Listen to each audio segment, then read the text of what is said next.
Ей, друзі, всім привіт! Звернули увагу. Зараз ми знаходимося біля театру імені Кропивницького. Спитаєте, чому? Адже саме в цьому театрі були такі персони, як Іван Карпенко-Карий, Садовський, Кропивницький, Саксаганський. І взагалі в цих стінах грала сама Заньковецька. Уявляєте собі, який масштаб? І знаєте, взагалі актори того часу, і напевно зараз так само, нагадували мені чумаків. А чому? Вони були сьогодні в одному місці, завтра в другому. Ми також подорожуємо, як і чумаки. Сьогодні ми познайомимося з цим прекрасним містом Кропивницьким, в якому було так багато чумаків. Ідемо!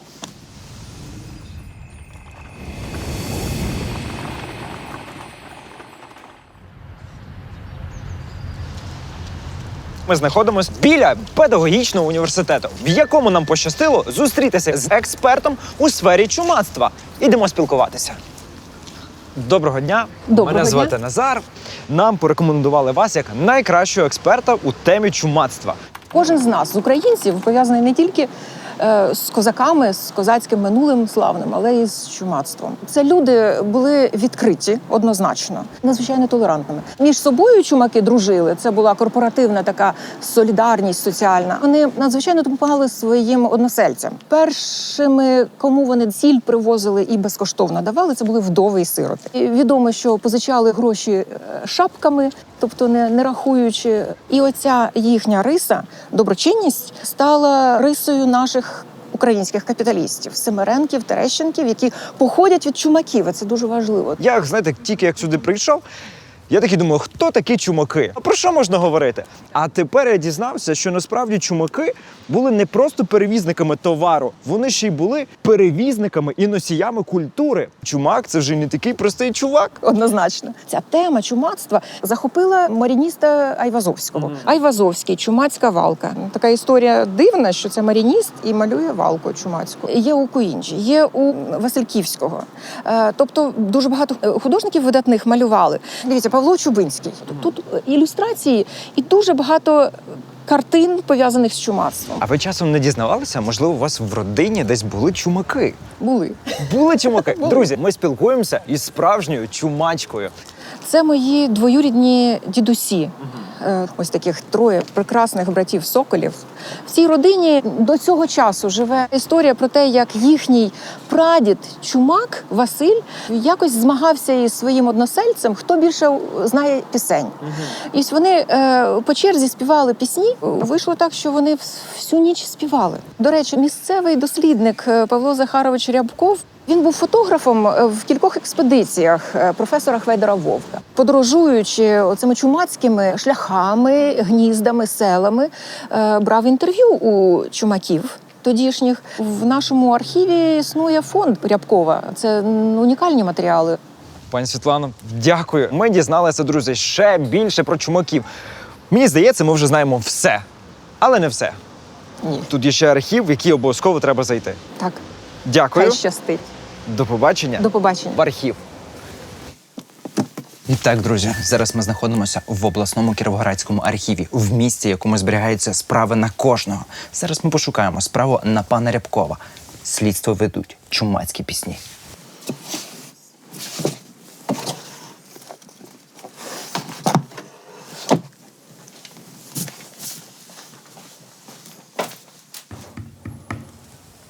Ютуб-блогер того часу. Доброго дня. Доброго дня. Ми дізналися, що саме у вас проживав пан Павло Рябков. Можете щось розказати з приводу його дослідів про чумаків? Це основна його робота, вона називається «Чумацтво в Україні». Дуже цікава справа, де Павло Захарович дуже ретельно описує саме чумацький віз. Тут є і малюнки, є Розміри, я бачу, всі розміри справжні. воза. В різних його проекціях За його проектом можна відбудувати справжній чумацький віз. Можна. Якщо є таке бажання, то можна. Окрім того, є дуже цікава справа, в якої зібрані саме пісні чумаків. Пані Лілія, з цих всіх справ можна зрозуміти, що пан Павло був головним чумакознавцем того часу. Можна і так вважати. Я вам дякую. А ми, друзі, продовжуємо слідство про чумаків. До побачення.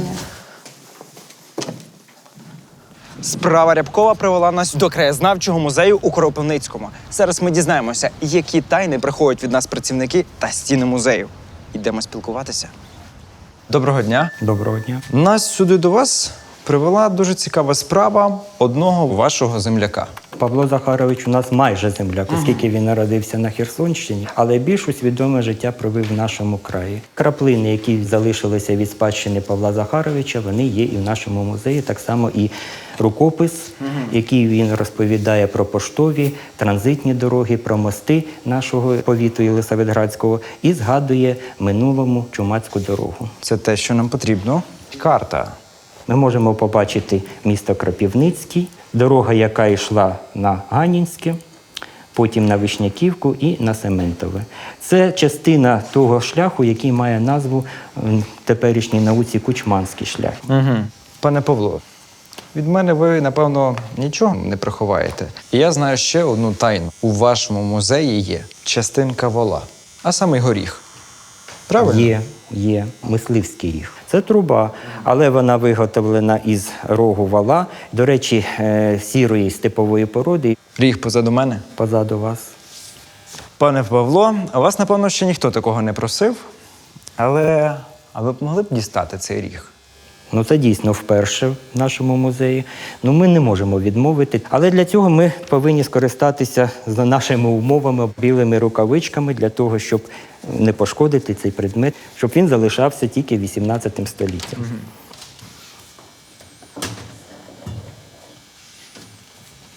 Він має довжину 71 сантиметр. Це найбільший ріг, який відомий на сьогоднішній день у нас в Україні. Пощастило нам, що у наших волів були такі великі роги. Да, дуже пощастило, і саме пощастило нашому музею, що такі великі зберігаються у нас. Пане Павло, є ще чим поділитися зі мною з приводу чумаків? У нас є етнограф, колекціонер, який збирає і зберігає речі. Це Володимир Нагорний. Гаразд, я вам дякую. Дякую, навзаєм. А ми, друзі, підемо до пана Володимира. Да. До зустрічі. До зустрічі. Доброго дня, пане Володимир. Мене звати Назар. Чумацькі скарби. Де ви таке знайшли, де ви таке взяли? Я объездил всю Кировградщину и большую часть Черкащины. И вот только на Черкащине мне повезло в селе Вязьевок. Это вот достаточно старое село. И именно через это село проходил Чумацкий шлях. Мне удалось приобрести вот данные предметы. Это оси. Но это в данном случае заготовка. Оно не было в работе. Вот. А это уже ось, которая служила, уже неоднократно ее использовали. И в данном случае даже вот есть выработка. Есть выработка, и оно ремонтировалось. Здесь мы видим черные такие вот места. Это смазывалась ось. Варили чумаки, да не только чумаки. Такое средство называлось шмаровыдло. Конечно, основа это деготь, воск пчелиный и свиное сало. Ну, топленое, смалец. Опять же, в пути валы подбивали специальные были подковы. Волів, як і конів, підковували. Подковывали. Расстояние там большое, вол тяжелый, подковы снашивались. А в данном случае мы видим, это вот у меня есть два копытных ножа, которыми подрезали копыта для того, чтобы, ну, подправляли. Ну, это архаика, это, я не знаю, даже если в каком-то есть музее вот эти вот копытные ножи. Потом вот опять же из чумацкого быта, вот, старинная мыска чумацкая и ложки, ну здесь у меня их аж целых 3. Ложки это так званого казацкого типа. Цікава форма. Ви бачили раніше таку форму? Я вперше. Але я думаю, цим було зручно, ну, зачерпати щось. Що це таке? Це батіг? Батих. Ну, батих, он не претерпел никакого изменения. Сыриця и деревина вишні. Угу. Ми ж то знаємо, що чумаки були хлопці непрості і сильні, правда? Ну скажіть, невже вони з собою возили гирю, щоб займатися спортом? Оце ж воно така тяжка. Изначально соль мерили мирками. Каждый чумак, он знал, сколько, значит, мирок помещается в его мажу, потому что, значит, они были разного размера. Вот. И в данном случае так было и быстрее. Вот. Зачерпнул И соль. цену назначить проще, да, за одну мирку. Он знал, сколько там войдет. Позже, конечно, с индустриализацией, там, промышленности появились и весы, и вот такие-то пудовые гирі. Мені здається, я заразився оцим від вас колекціонуванням. І я зараз жалію про те, що 12 серій я нічого не взяв з собою. Пане Володимир, дивіться, там така картина. Добре, тоді я вам дякую. Гарного дня, до побачення. А ми ще з вами зустрінемось. До побачення. До побачення. Жук. як вам мій трофей? Правда круто виглядає? Я думаю, пан Володимир мені вже заздрить, адже в моїй колекції буде така велика шестерня. Звісно, це не є чумацьке колесо і навіть не чумацький віз. Але знаєте, що я думаю? Чумаки у 21 столітті користуються саме такими от деталями. А взагалі, ми ще досі в Кропивницькому. А ви знали, що Кропивницький розташований в такому місці, де всі дороги перетинаються? Коли ви їдете із заходу на схід, привіт, Кропивницький, з півночі на південь, і знову Кропивницький. І, коротше кажучи, в цих місцях завжди розміщалися різні торгові такі точки. Далі така традиція продовжується. Зараз ми знаходимося на території Агроекспо. Тут відбувається найбільша в Україні агропромислова виставка. Між іншим, Тарас Шевченко із батьком колись також приїжджав на такі Агроекспо. Уявіть собі.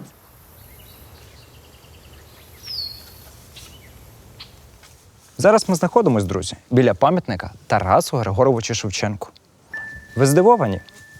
Думаю, ні. Цих пам'ятників Шевченкові є дуже багато по цілій Україні, в кожному місті, в кожному селі. Але цей особливий, тому що він знаходиться в селі Шевченкове, на самій батьківщині нашого чумака. Так, я не обмовився. Адже Тарас Григорович Шевченко сповідував цінності чумаків. Взагалі, сьогодні ми говоримо про Шевченка-чумака. Доброго дня. Доброго дня, Мене звати Назар. Людмила. Дуже приємно. Тарас Шевченко якоюсь мірою вважав себе чумаком. Правда? Чи я придумав? Ні, це дійсно так. Тарас з самого раннього дитинства разом з своїм батьком Григорієм, який чумакував, Був стельмахом, здається. був стельмахом, виготовляв колеса до воза. За це його брали до чумацької валки. Чумацтво для Тараса Шевченка – це були перші подорожі і було перше пізнання довколишнього світу далі за Кирилівку, в якій він жив. Тарас Шевченко там писав картини, писав також вірші про чумаків. Тобто його чумаки надихали на творчість. Чи як? Ну а як же чумаки здійснювали торговий оборот поміж українським народом та довколишніми країнами? В цих країнах, куди вони подорожували, чули українську мову, чули українську пісню, бачили, які вироби люди виготовляють тут. І, власне, ці вироби користувалися величезним попитом. І люди прям замовляли вже нові партії. Це люди, яких чекали. Вони приходили в село, довкола них відразу збирався гурт, і чумаки розповідали, а як воно в світі, як люди живуть, яка погода, яка природа, які Новини, напевно, новини. Тобто, що це були такі комунікатори, знову ж таки, поміж народами. Для Тараса Шевченка, зокрема, дитини, допитливої, це були певні авторитети, звісно. Я чув таку історію, що колись їхали чумаки і загубили десь Тараса. То правда, ні? Було по-іншому. Тарас сам ходив шукати залізних стовпів, які підпирають небо, про які він собі уявив, що вони такі мають бути. А чумаки йшли на зустріч і порятували його, тому що, бачать, хлопець загубився. Питають, ти звідки, козаче, будеш? З Карелівки, він каже. То ти ж йдеш зовсім в іншу сторону. Ну от, взяли його собі на воза та й привезли до Карелівки, до родини. Я вам дякую.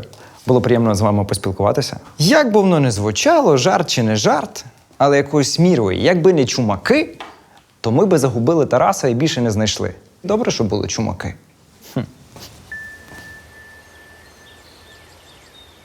Будучи на батьківщині Шевченка, ми не могли оминути село з назвою Моринці. Адже, крім того, що тут був Шевченко, тут ще є чумацька хата. Доброго дня! Доброго дня, Мене звати Назар. Лариса. Дуже приємно. Це справжня чумацька хата, чи це якась реконструкція? Це справжня чумацька хата. А сьогодні хата чумака, я так бачу вивіску, це є музей. Так, щось залишилось з того часу, щось додавалося уже більш з новішого часу. Можемо Вона глянути відчинена? хати, да. Зайду, відкрию вам двері. Ласкаво прошу до хати чумака. Да? Будь ласка. Дякую. Ого! Я тут не до кінця поміщаюся. Будь ласка. Тут потрібно Отак зігнутися? прихиляєтесь. Ага. Ну, головний убір завжди знімали. Перед входом в хату. Да. От знімаєте, обов'язково. І так, знаєте, набагато простіше. Обов'язково, да. Пані Ларисо, розказуйте. Так. На цій печі робили їсти. Да, вона робоча піч. Вона була годувальниця, вона була душею, вона охороняла всіх, вона лікувала. А що це таке на підлозі? Тут трава росте? називається долівка. Глина з половою. Вода, звичайно, з додаванням води.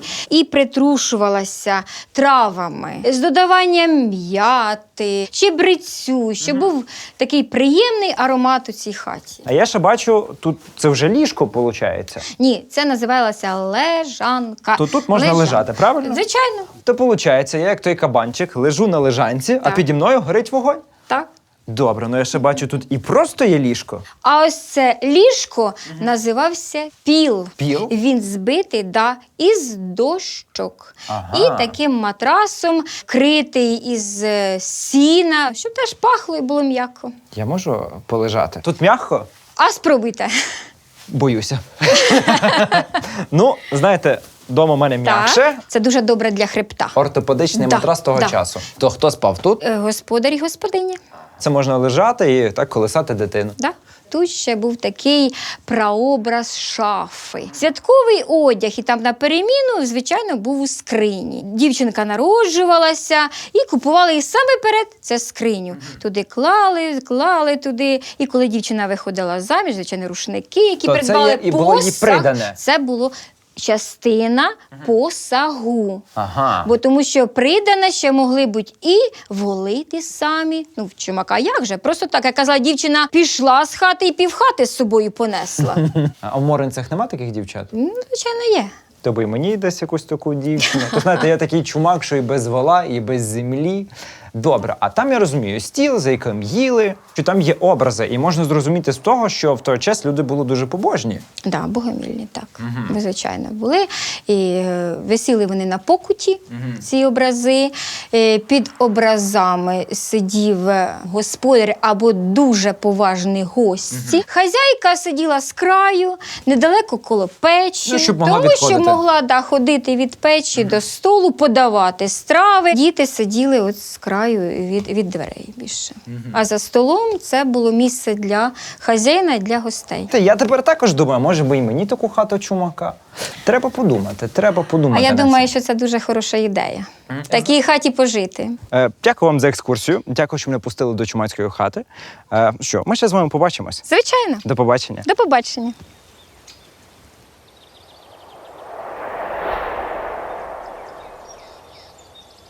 До речі, ми повертаємося в Кропивницький. Таксі.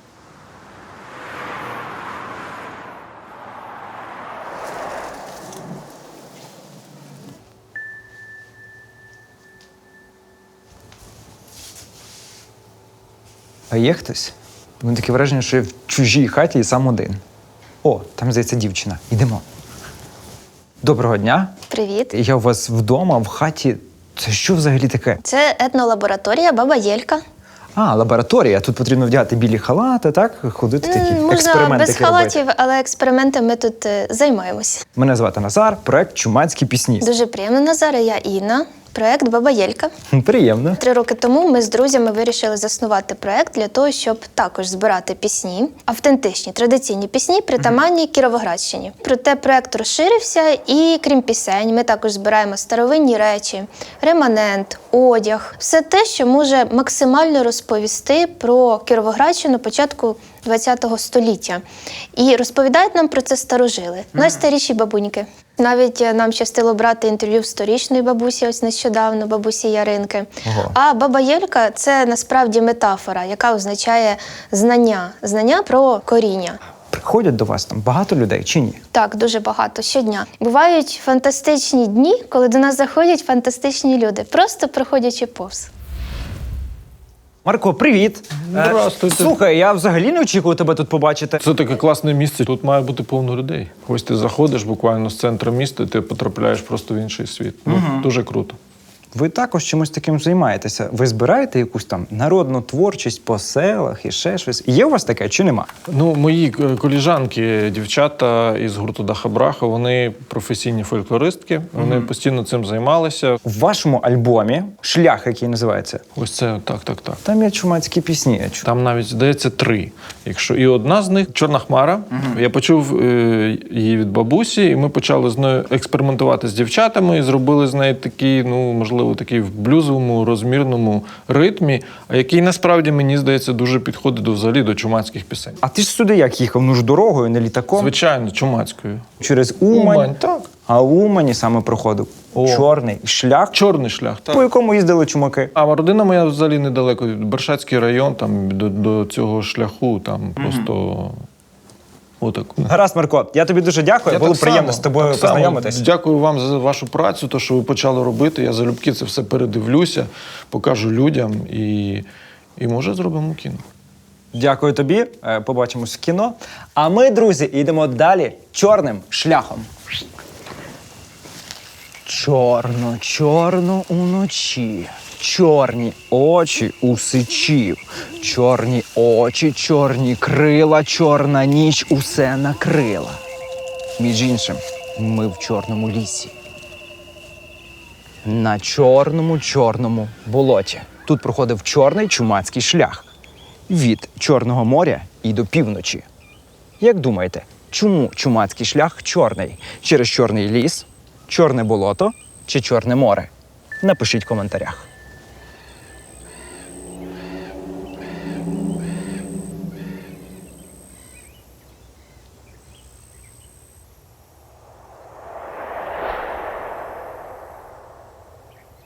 Біля Кропивницького ми звернули увагу на ще один цікавий об'єкт. Позаду мене знаходиться якийсь горб, на якому знаходиться статуя. Я вам не можу пояснити, що це таке, але ми знайшли експерта, йдемо знайомитись. Кириле, привіт! Добрий день. Що це таке?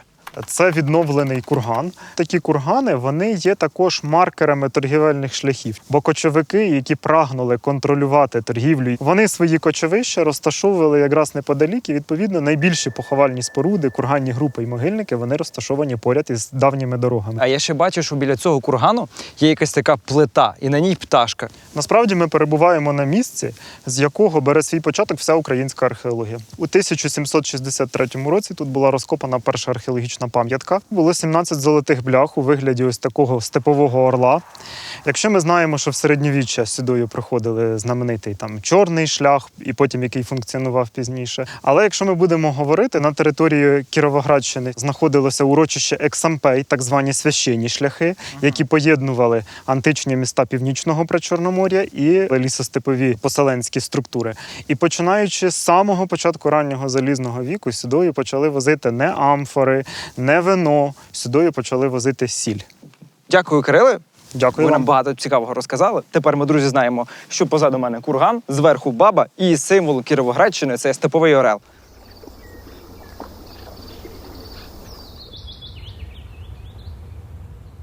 Ой, да не стелися хрещастий барвін, ковтає поті крутіє горі. Та й по тій крутій горі ухи не втішайте злії воріжень.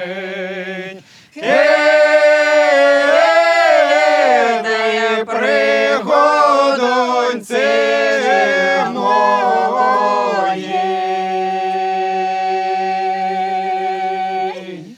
Та й пригодоньці мої, бо моя пригода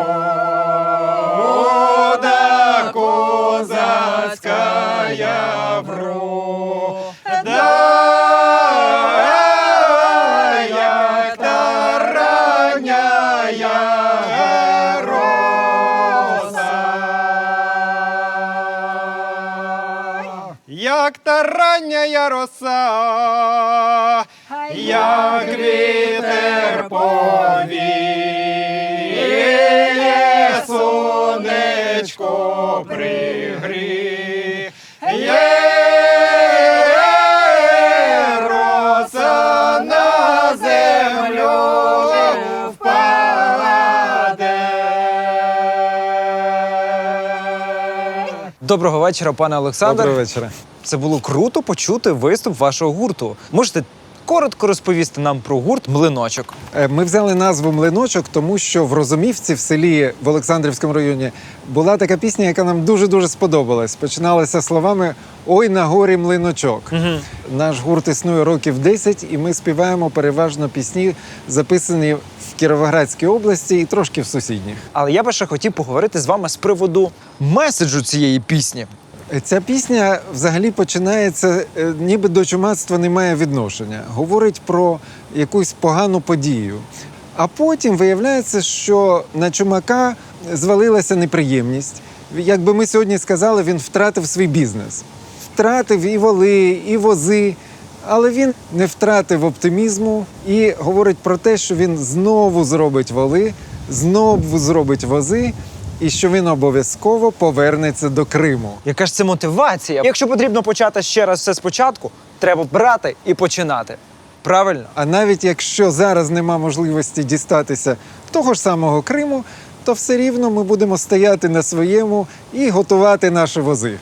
Пане Олександре, я вам дуже дякую. Мені було дуже приємно з вами поспілкуватися. Дякую. Я думаю, що скоро наші воли поїдуть навіть туди. Роса на землю впаде, на їх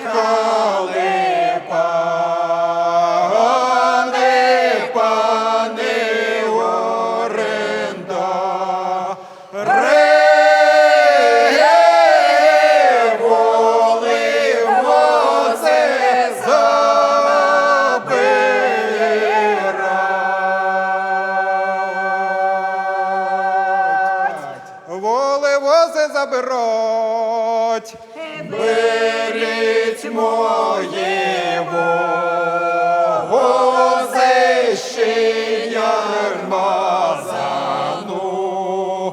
Все чумацьке є добро.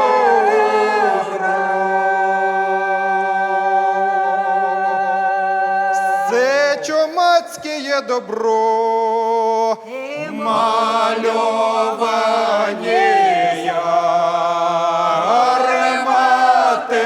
ярматернові зану. Все це саме я пороблю.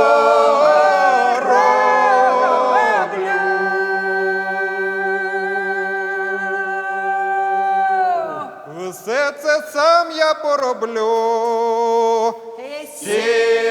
На жаль, я також мушу з вами вже прощатися, адже наш сезон підійшов до кінця. Чумацькі пісні привели нас сюди. І знаєте, я радий. Ми побачимося з вами зовсім скоро, але вже в другому сезоні. Пока-пока.